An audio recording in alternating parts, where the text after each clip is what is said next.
So let's look at the range of a cosine function. Of a cosine function, to find the range is basically there's either a formula or you need to draw the graph and figure out what is the range, right? So the formula that we have, okay, is basically k minus the amplitude, or until the k plus the amplitude. Okay, so what is k? So first of all, you have to rewrite, well, identify all the parameter here. So the original function of the cosine is a cos b x minus h plus k. So this is how we learn this. So we need to identify what is a, b, h, and k. Then you'll be able to use the formula to figure out what is the range of a trigonometric function.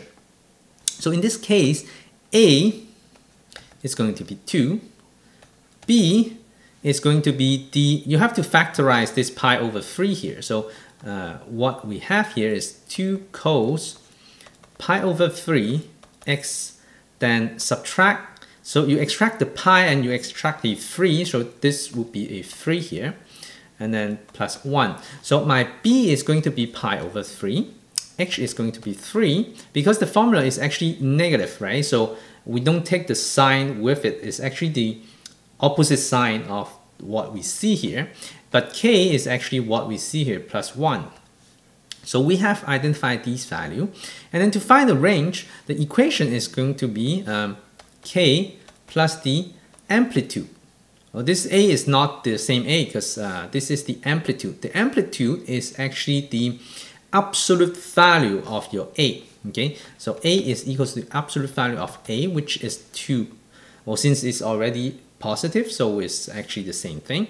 So the formula for the range is going to be from, I'll use the, it's actually the square bracket because it's including, okay, k plus a until k minus, this should be k minus a until k plus a, okay.